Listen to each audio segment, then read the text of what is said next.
Hello everyone, welcome to electrical engineering skills. आज के session में हम लोग एक शॉर्ट रिव्यू करने वाले एसएससी जेईई के एग्जामिनेशन का जो कंडक्ट की गई थी 24 मार्च 2021 को। जो कल ही इसका पेपर हुआ था सेकंड शिफ्ट में, हम लोग उसमें जो भी क्वेश्चंस पूछे गए थे उसी को ध्यान में रखते हुए किस टाइप का दायरा रहा क्वेश्चंस का, ठीक है, किस टाइप के क्वेश्चंस पूछे गए आपको और क्या है कि एग्जामिनेशन का ओवरऑल रिव्यू रहने वाला है। मैं आपको आज के सेशन में क्विकली आपको डिस्कस करने वाला हूँ सो दैट आने वाले एस्पिरेंट्स के लिए ये सारी चीज़ें जानना काफ़ी इंपॉर्टेंट रहेंगी, क्योंकि एसएससी का पैटर्न आपको जानना और उसके अकॉर्डिंगली आपको प्रिपेयर करना, इसमें आपको काफ़ी मदद मिलेगी। हम लोग जानते हैं आज का कि पेपर कैसा रहा था करके। ठीक है, सबसे पहले तो मैं बता दूँ आपके 3 सेक्शन थे। ठीक है, उसमें आपका पहले तो जीए का सेक्शन था, जनरल रीजनिंग का सेक्शन था और हमारा था इलेक्ट्रिकल का। ठीक है, 100 क्वेश्चन उसके ऊपर थे, जनरल रीजनिंग के ऊपर 50 क्वेश्चन और जनरल अवेयरनेस के 50 क्वेश्चन। ठीक है, सबसे पहले हम लोग बात कर लेते ये तीनों भी सेक्शंस के जो इंपॉर्टेंट पॉइंट्स है। ठीक है, तो हम लोग जनरल अवेयरनेस की बात करते थे। देखिए, जनरल अवेयरनेस में जो मैम ने आपको कोचिफाई चैनल पे पढ़ाया था उसमें से काफ़ी क्वेश्चन आपको देखने को मिले थे। देखिए, क्वेश्चन कैसे थे, मान लो आपको राज्यसभा का एक क्वेश्चन था, ठीक है, जिसमें टोटल नंबर ऑफ मेंबर्स कितने रहते अकॉर्डिंग टू आर्टिकल 80, वो एक ऐसा एज अ क्वेश्चन मिला था। जो आपको साइंटिस्ट पढ़ाए थे, ठीक है, वहाँ से आपको 2 क्वेश्चंस देखने को मिले कि एक्सरे किसी ने इन्वेंट किया था और एक साइंटिस्ट का ऐसा नाम, ये क्वेश्चन 2 क्वेश्चन आपको देखने को मिला था। ठीक है, उसके बाद में आपको जनरल अवेयरनेस में जो आपको नेशनल पार्क्स मैंने आपको बताए थे, ठीक है, जो हमारे चैनल पे अपलोडेड है, वहाँ पे आपको 2 पूछे गए थे और वहाँ पे वाइल्ड लाइफ सेंचुरी जो थी वो आपको 1 क्वेश्चन वहाँ पे पूछा गया था, सिंपल क्वेश्चन वहाँ पे पूछा गया था। ठीक है, लास्ट टाइम ने कुछ दिनों पहले जो एक ओलंपिक्स का एक क्वेश्चन था 2018 में, जो ओलंपिक्स वुमेन्स किसने जीता, इसके ऊपर एक क्वेश्चन आपको देखने को मिला था। ठीक है, और आप यहाँ पे देख सकते हो ओलंपिक्स का तो हमने बताया था, उसके वेन्यूज कहाँ पे थे ये भी बताया था। एक शाहीन करके था, शाहीन जो एक्सरसाइज हुई थी पाकिस्तान और चाइना के बीच में, ठीक है, वो एक्सरसाइज के ऊपर एक क्वेश्चन आपको देखने को मिला था। इसी तरीके से G20 समिट का एक क्वेश्चन था। ठीक है, G20 समिट था और उसके बाद में आपके इस तरीके से काफ़ी सारे क्वेश्चन जो हमने डिस्कस किए थे वो आपको वहाँ पे देखने को मिले थे। जनरल अवेयरनेस के जो बेसिकली 50 क्वेश्चन है उसमें हम लोग एक ऑन एन एवरेज मान सकते हैं तो 45 क्वेश्चन हम लोग 45 क्वेश्चन तक हम लोग ईजिली अप्रोच कर सकते थे। ठीक है, और भी जैसे क्वेश्चन है, लाइक मैं आपको बता दूँ कि जैसे आपका एक क्वेश्चन था कि रिसेंटली जो अभी अटल टनल ओपन हुआ है, ठीक है, हाईएस्ट टनल, वो कहाँ पर हुआ, वो हिमाचल प्रदेश में। ऐसा एक क्वेश्चन आपको यहाँ पे एग्जामिनेशन में पूछा गया था। ठीक है, ये तो हो गया और हमें काफ़ी सारे क्वेश्चन जैसे मैं आपको बता देता हूँ। ठीक है, आप यहाँ से एक चीज़ नोटिस करके रखिए कि आपको किस तरीके के वैरायटी ऑफ क्वेश्चन यहाँ पे देखने को। हिस्ट्री का एक क्वेश्चन यहाँ पे था, मुझे वो याद नहीं आ रहा। ठीक है, एक हिस्ट्री का क्वेश्चन आपको यहाँ पे देखने को मिला था। उसके बाद में आपका नेक्स्ट क्वेश्चन जो था वो साइंस से रिलेटेड था।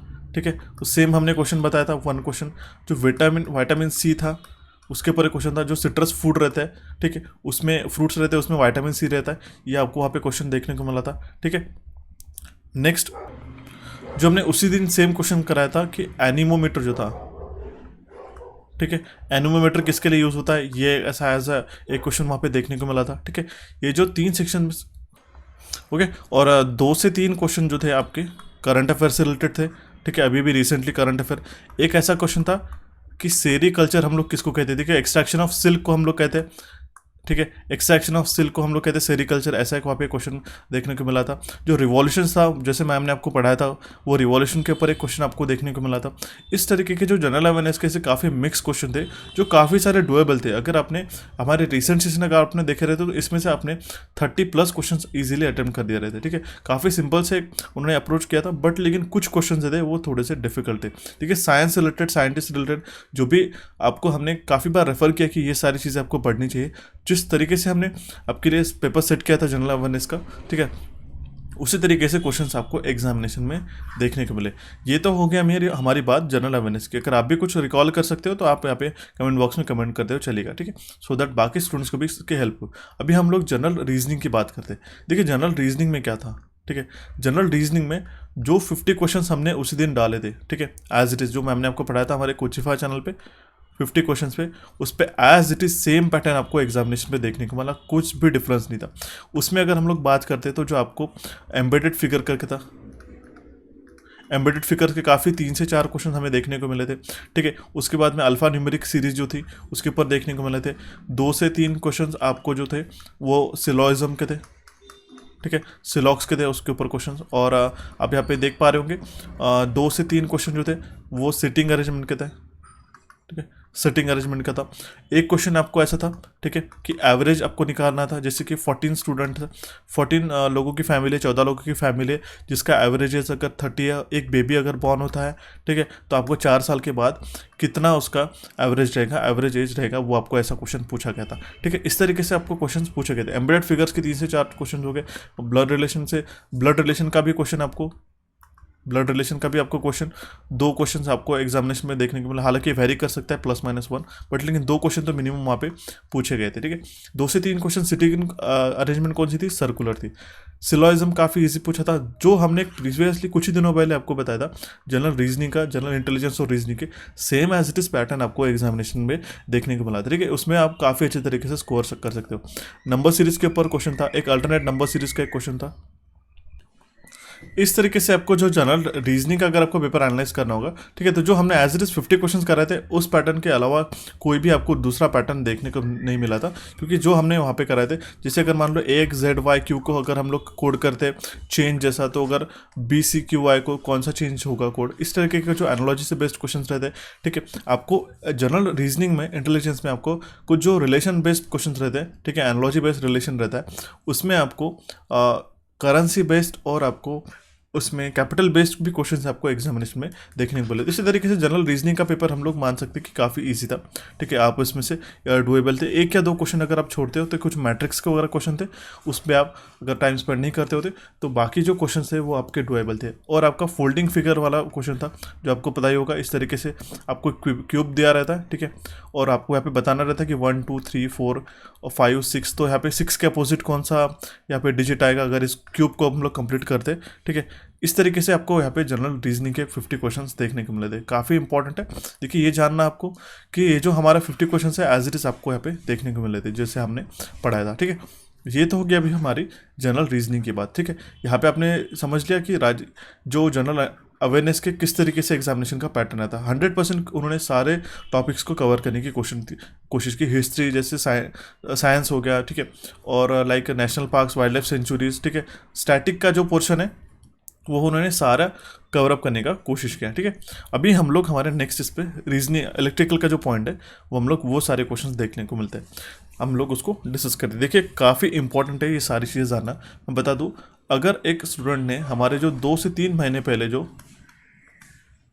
क्वेश्चंस डाले थे आपके लिए, ठीक है, जो सेशंस अगर आपने रेगुलरली सारे irrespective of their particular exam, वो अगर आपने देखे होंगे ध्यान से, तो आपको 70+ क्वेश्चन एज इट इज़ देखने को मिले थे। अभी मैं बता देता हूँ 70+ इसलिए हम लोग बोल रहे हैं कि क्वेश्चन जो मैंने आपको last year super MCQ series बताई थी, सुपर MCQ सीरीज में मैंने आपको पढ़ाया था, उसी में से सारे क्वेश्चंस आपको देखने को मिले थे। जो पैटर्न था वो सेम ही था। ठीक है, यहाँ पे मैं बता दूँ, देखिए इसमें कैसा होता है, 100 क्वेश्चन जो थे आपके इलेक्ट्रिकल के, हम लोग अगर बात करते हैं तो फर्स्ट 50 क्वेश्चन जो थे, फर्स्ट 50 हम लोग ऐसे नहीं मान सकते, जो 50 क्वेश्चन थे वो काफ़ी इजी थे। देन हमारे पास अगर हम लोग मान सकते 25 से 30 क्वेश्चन जो थे वो थोड़े से मॉडरेट थे। ठीक है, जो भी डुएबल थे, और जो हमारे 10 से 15 क्वेश्चन थे वो उसमें थोड़ा सा टाइम कंज्यूमिंग था। इस तरीके से इस 100 क्वेश्चन का हम लोग डिवीजन करेंगे अकॉर्डिंग टू मी। ठीक है, बट ये जो पेपर था आपका हम लोग मान सकते हैं ईजी टू मॉडरेट लेवल का था। इजी टू मॉडरेट हम लोग मान सकते हैं, काफ़ी कुछ क्वेश्चन से जो था डिफिकल्ट है। अभी यहाँ पे मॉडरेट हम लोग इसीलिए कह रहे कि मैंने आपको जिस तरीके से बताया था, और मैम ने भी आपको काफ़ी बार बताया था कि आजकल आपको not which of the following is not a correct option, ऐसे क्वेश्चंस आपको देखने को मिल रहे थे। कि पहले ऐसा था कि आपको odd one out find out करना था, विच इज़ द इनकरेक्ट। अभी कैसा, विच इज़ द करेक्ट। अभी यहाँ पे क्या पूछ रहा है कि आपको which of the following statement is not correct with respect to the synchronous generator हो गया। मैंने आपको जो अल्टरनेटर का सेशन बताया था, ठीक है, अगर अपने अल्टरनेटर का सेशन देख के गए होंगे, जो 50 क्वेश्चंस का सेशन है, ठीक है, उसमें से 3 से 4 क्वेश्चंस आपको देखने को मिले थे। जैसे इसका आर्मेचर रिएक्शंस का इफेक्ट क्या होता है, उसमें से 2 स्टेटमेंट्स था। ओके, ये तो हो गया हमारा एक क्वेश्चन। देखिए अब मैं आपको बता देता हूँ, जो EMF जनरेशन रहता है, अब मैंने उसी दिन आपको बताया था A = P होता है लैब में। ठीक है, नंबर ऑफ आर्मेचर कर ठीक है। जैसे कि लैब में रहता है हमारा ए इज इक्वल टू पी, तो 5pZn/60A का जो फॉर्मूला रहेगा वो एज इट इज आपको फॉर्मूला यहाँ पे एग्जामिनेशन में देखने को मिला था। ठीक है, उस तरीके से मैंने आपको जो बताया था कैलोरीफिक वैल्यू का क्वेश्चन था, हमने कराया था कैलोरीफिक वैल्यू का एक क्वेश्चन आपको एग्जामिनेशन में देखने को मिला। एक इफिशियंसी बेस्ड आपको यहाँ पे एग्जामिनेशन में क्वेश्चन देखने को मिला था। अगर आपको इफिशियंसी जो थी हॉर्स पावर में गिवन, ठीक है, 746 से आपको मल्टीप्लाई करना था। हॉर्स पावर में आपका आउटपुट गिवन था, इनपुट में से एक वैल्यू आपको फाइंड आउट करनी थी करंट। काफ़ी सिंपल सा क्वेश्चन था। ये तो हो गया हमारे एक ओवरऑल रिव्यू। देखिए कुछ क्वेश्चंस ऐसे थे कि आपको यहाँ पे एक सोर्स दिया है, 3 रेजिस्टेंस कनेक्टेड है यहाँ पे, ठीक है, जिसका वैल्यू है 6 ओम्स, 12 ओम्स और यहाँ पे 12 ओम्स। तो उसको क्या करना था, सिंपली इसका तो टोटल करंट आपको फाइंड आउट करना था और इसमें वैल्यूज़ गिवन थी कि इस I1 में, I2 और I3 में कौन से करंट फ्लो रहे। देखिए इसमें होता क्या था, आपको मैं बता दूं, अगर आपको थ्योरम्स भी नहीं आते थे, ठीक है, तो आपको एक एनालॉजी मैंने आपको बताई थी। टोटल करंट होता है, देखिए अगर एक ब्रांच में यहाँ से अगर IL करंट फ्लो हो रहा होगा, ठीक है, ये लोड करंट फ्लो हो रहा होगा, तो ये सारा डिवाइड होता है। तो डिवाइड किस तरीके से होता है कि जिस तरीके से इसके रेजिस्टेंसेस कनेक्टेड रहते हैं ना, उसके अकॉर्डिंग इसका करंट डिवीजन रहता है। एक ही सिंपल ऑप्शन था, देखिए जैसे हम लोग एनालाइज कर पा रहे कि वहाँ पे अगर आपने टोटल करंट मान लो 6 एम्पियर्स है, ठीक है, तो 6 एम्पियर्स का यहाँ पे डिवीजन होता था। तो जो रेजिस्टेंस ज़्यादा है ओम्स के, ठीक है, 12 ओम्स के, तो उसमें से करंट कम फ्लो होगा। जो रेजिस्टेंस कम ओम्स का है उसमें से करंट ज़्यादा फ्लो होगा। तो उसको क्रॉस वेरीफाई करके आप अगर डायरेक्टली बाय ऑप्शन, ठीक है, मैं हमने बताया था बाय ऑप्शन भी अगर आप कह रहे थे तो ये आपका इजीली आप इसको अटेम्प्ट कर सकते थे, इस टाइप के क्वेश्चन। एक क्वेश्चन जो था हम लोग सबसे पहले तो इसको इरेज कर देते। एक क्वेश्चन आपका था मैक्सिमम पावर ट्रांसफर थ्योरम के, ठीक है, उसको भी बाय ऑप्शन अगर आपने अटेम्प्ट किया रहता तो उसको भी इजीली आप सॉल्व कर रहे थे विद इन 1 मिनट। ठीक है, मैं बता दूं load resistance equals to source, तो वो तो हो गया मैक्सिमम पावर ट्रांसफर थ्योरम का। इलेक्ट्रॉनिक्स के काफ़ी बेसिक से सेशन थे, ठीक है, बीटा अल्फा से रिलेटेड, IC IB से रिलेटेड जो वैल्यूज़ फाइंड आउट करने थे वो इलेक्ट्रॉनिक सेशन में से आपको ये क्वेश्चन देखने को मिला था। ओके, इलेक्ट्रिक बल्ब का मैंने आपको बताया था उस दिन पावर कैलकुलेशन करने के लिए वो एक आपको क्वेश्चन देखने को मिला था। जो जनरेशन का टर्म्स था उसके ऊपर एक ही क्वेश्चन आपको इस बार देखने को मिला था, जैसे लोड फैक्टर यहाँ पे गिवन था और आपको उससे रिलेटेड वैल्यूज़ फाइंड आउट करनी थी। ठीक है, और मैं आपको क्वेश्चंस बता दूं कि आप ये बात ध्यान में रखिएगा, जो क्वेश्चंस का SSC का दायरा है, ठीक है, जो एग्जामिनर आपको क्वेश्चंस आपको फ्रेम करके दे रहा है वो same as it is questions आपको यहाँ पे देखने को मिले थे। वहाँ पे कोई भी ज़्यादातर चेंज नहीं देखने को मिला था। ठीक है, 100 क्वेश्चन से कुछ डुएबल थे। मैंने आपको एक जो फॉर्मूला बताया था NS = 120F/P, इससे रिलेटेड आपको 2 क्वेश्चन आपके एग्जामिनेशन में देखने को मिले थे। सिंपल सा अप्रोच था वहाँ पे। ठीक है, ओके, और बाकी क्वेश्चन थे हमारे पास में कि लाइक जो GI पाइप यूज़ होता है अर्थिंग में उसका डायमेंशन आपको कौन सा होगा, ये क्वेश्चन आपको यहाँ पे देखने को मिला था। नेक्स्ट आपको क्वेश्चन ऐसा था कि जो सेकेंडरी डिस्ट्रीब्यूशन में 3 फेज 4 वायर कहाँ पे यूज़ होता है। ठीक है, हमने काफ़ी बार इसकी काफ़ी बेसिक सा क्वेश्चन है बाय द वे। ठीक है, 3 सेकेंडरी डिस्ट्रीब्यूशन में हम लोग उसको यूज़ करते हैं। ये क्वेश्चन आपको एज इट इज जो हमने सेशन में काफ़ी बार डिस्कस किया ये आपको पूछा गया था। एक हम लोग बताते कि जो स्लिप परसेंटेज स्लिप पे ऊपर एक ये था जिसमें परसेंटेज स्लिप गिवन थी 3%। ठीक है, नंबर ऑफ पोल्स आपको शायद से 6 पोल्स गिवन थे और 50 हर्ट्ज का फ्रीक्वेंसी था वहाँ पे। जहाँ से आपको स्लिप स्पीड निकालनी थी वहाँ पे NS वगैरह 1000 आता है और वहाँ पे स्लिप स्पीड 1970 RPM, इस तरीके से उसका आंसर था। ठीक है, ये स्लिप स्पीड पे बेस्ड आपको फॉर्मूला पूछा गया था। ठीक है, परसेंटेज स्लिप का एक फॉर्मूला था अलग से, उसके बाद में रेगुलेशन था, voltage regulation, percentage voltage regulation, simply formula ही पूछा था आपको। ठीक है, नो लोड फुल लोड इस तरीके से आपको वैल्यूज़ गिवन थी। वहाँ से आपको हमने काफ़ी बार उसको डिस्कस कर लिया कि काफ़ी इजीली आप उसको अप्रोच कर सकते थे फॉर्मूला बेस्ड। सिंपली यहाँ पे क्वेश्चन ना पूछते हुए आपको फॉर्मूला क्यों था। और काफ़ी सारे स्टूडेंट्स को कैलकुलेटर्स का दिक्कत जा रहा था, तो उन्होंने क्या किया था कि जो साइन की और कॉस की वैल्यूज़ वहाँ पे गिवन थी। ठीक है, ये वैल्यूज़ आपको वहाँ पे पूछी गई थी और ऑलरेडी वो बताई गई थी कि आपको एज इट इज़ आपको हम लोग उसमें से ले सके। ठीक है, ऑलरेडी उन्होंने बता ही दिया था। ठीक है, जो भी आपको क्वेश्चन को सॉल्व करने के लिए लगता है। और एक काफ़ी मेन इंपॉर्टेंट पॉइंट है, काफ़ी सारे स्टूडेंट्स को आई गेस उसमें दिक्कत गई होंगी आपके पोलर डिवीजन में। ठीक है, आपका पोलर डिवीजन में आपको जो वैल्यूज़ गिवन थे वो पोलर में गिवन थे, जैसे 34 एटा एंगल ऑफ -30 वगैरह। ठीक है, जेड का इसमें आपके पास वोल्टेज और करंट गिवन था, तो आपको सिंपली इम्पिडेंस निकालना था और आपका उसका कंडक्टेंस निकालना। ठीक है, काफ़ी आसान है। जो कंडक्टेंस होता है रेसिप्रोकल ऑफ इम्पिडेंस होता है। ओके, तो इसमें वैल्यूज़ कौन सी, इसमें पोलर वैल्यूज़ गिवन थी। ठीक है, अगर आपको पर्टिकुलर सेशन चाहिए होगा पोलर और रेक्टेंगुलर कन्वर्जन के लिए तो आप प्लीज़ मुझे कमेंट करके बताइएगा। हम लोग एक session division multiplication addition subtraction के लिए एक सेशन पर्टिकुलर उसको आपको प्रोवाइड करा देंगे।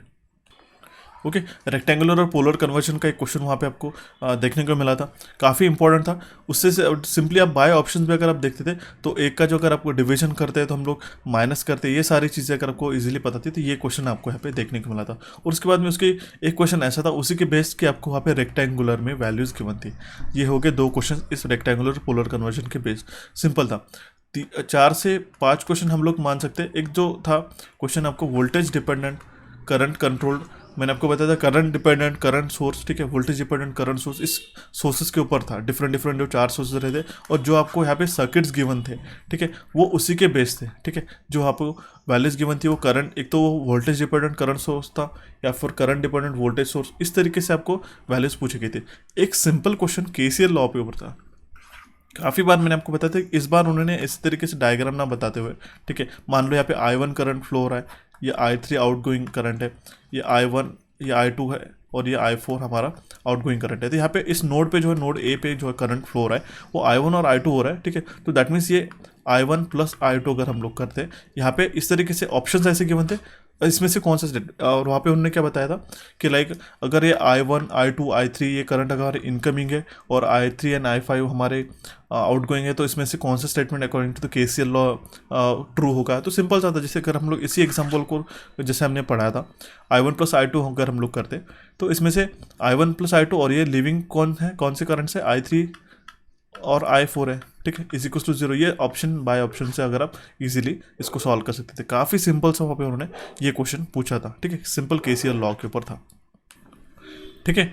और एक अगर आपने देखा होगा स्ट्रोबोस्कोपिक इफेक्ट के ऊपर एक क्वेश्चन था। देखिए इस क्वेश्चन में ऐसा था कि इसमें से कौन से इसमें नहीं ऑकर होता है वो स्ट्रोबोस्कोपिक, यहाँ पे आपको 4 ऑप्शंस गिवन थे, incandescent lamp, fluorescent lamp, mercury vapour, ठीक है, इस टाइप के ऑप्शन थे। इसमें से कौन से इसमें स्ट्रोबोस्कोपिक इफेक्ट नहीं होता है, मैंने काफ़ी बार आपको सेशन के टाइम पे मैंने बताया था और ये भी हम लोग काफ़ी बार आपको बताते रहते हैं कि जो सेशन के ड्यूरिंग हम लोग आपको चीज़ें बताते हैं उसको ध्यान से सुनिएगा। जो स्ट्रोबोस्कोपिक इफेक्ट नहीं होता वो इनकैंडेसेंट लैम्प पे नहीं होता, ठीक है, जिसमें आपको फिलामेंट रहता है। इनकैंडेसेंट लैम्प में आपका स्ट्रोबोस्कोपिक इफेक्ट नहीं होता। अब स्ट्रोबोस्कोपिक इफेक्ट आपने देखा होगा, जो आप डिस्क में या फिर अगर आप कोई जो रेस्टोरेंट्स में वगैरह जाते हैं तो वहाँ पे जो हाई फ्रिक्वेंसी पे जो चमकने वाले लाइट होते हैं उसी को हम लोग इफेक्ट करते हैं स्ट्रोबोस्कोपिक इफेक्ट। मतलब एक ही लाइट चालू बंद हो रही है काफ़ी नंबर ऑफ टाइम्स 1 सेकंड्स के अंदर, ठीक है, उसी को हम लोग कहते हैं स्ट्रोबोस्कोपिक इफेक्ट। आप इसको एक बार सर्च भी कर सकते हो, ठीक है। तो ये जो होता है हमारा, ये हमारा इनकैंडेसेंट बल्ब में नहीं होता है। ऐसा एक क्वेश्चन पूछा गया था, काफ़ी सिंपल सा था, लेकिन वहाँ पे आपको ऑप्शंस काफ़ी कंफ्यूजिंग से थे, ठीक है। क्वेश्चंस का लेवल सिंपल था, लेकिन ऑप्शंस के टाइम अगर आप कंफ्यूज हो जाते हो तो आपका आंसर गलत भी हो सकता था। इस टाइप के क्वेश्चंस आपको वहाँ पे देखने को मिले थे।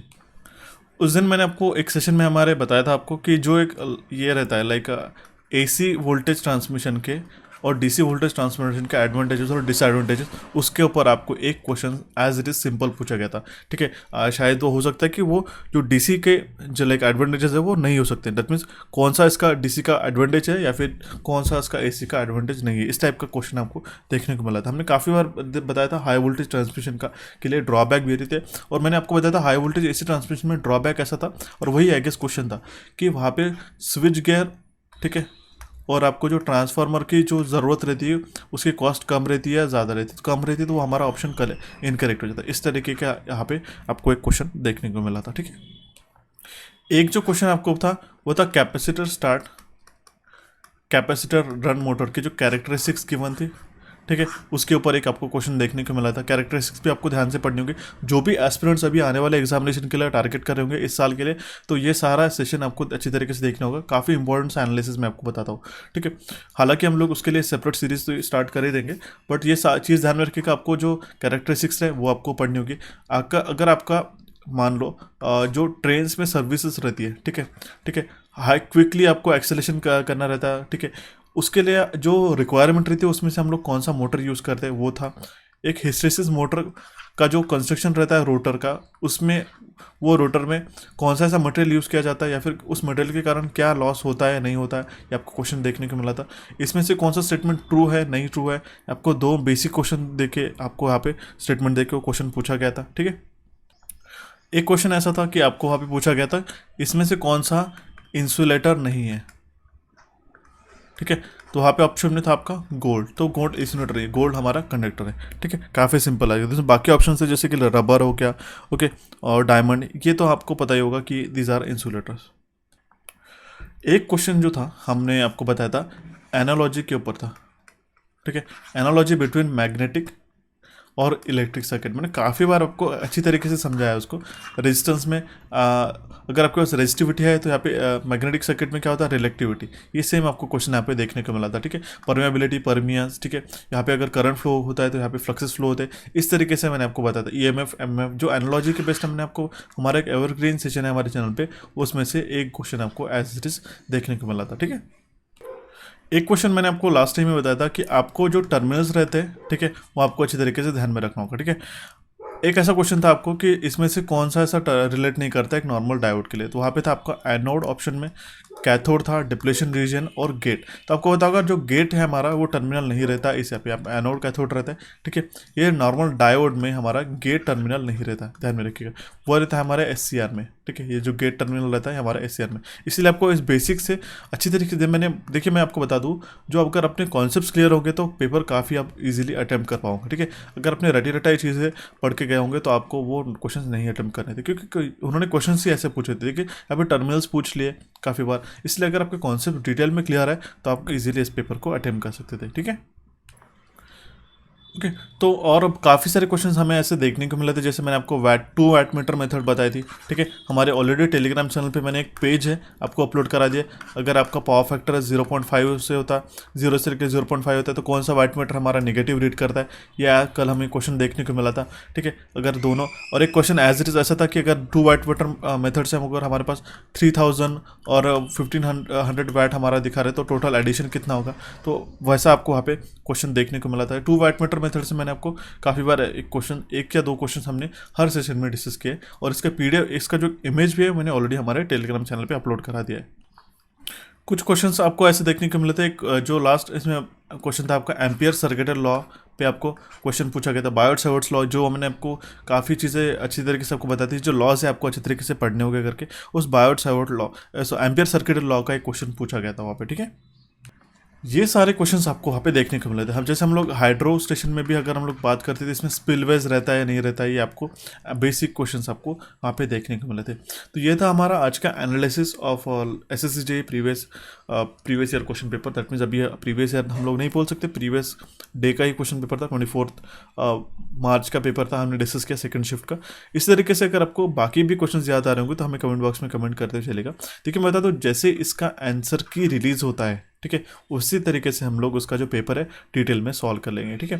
अगर हम लोग कट ऑफ की अगर हम लोग बात करते हैं तो हम लोग अप्रॉक्सीमेट मान सकते हैं 145 से, जिस तरीके से मेरा एनालिसिस है 145 से हमारा 158 तक आपका ये जनरल कैटेगरी आपका इसका कट ऑफ रह सकता है, ठीक है। ये वेरी भी हो सकता है आपका 148 से लेके हमारा 160 तक इसका कट ऑफ जा सकता है। तो ये चीज़ आपको ध्यान में रखनी है। कोई भी दिक्कत आती है तो हमें कमेंट बॉक्स में कमेंट करते चलता है। आशा करता हूँ कि आज का हमारा एनालिसिस है आपको समझ में आएगा। इस सेशन को आपके दोस्तों के साथ शेयर करेगा। हमारे Telegram channel electrical engineering MCQs और Coachify_official और आपको ज्वाइन कर सकते हैं। हमारे नए चैनल Coachify को यहाँ पे आप क्लिक करके और यहाँ पे इलेक्ट्रिकल इंजीनियरिंग MCQs को क्लिक करके सब्सक्राइब कर सकते हैं। So guys, for the next time I will see you and have a nice day.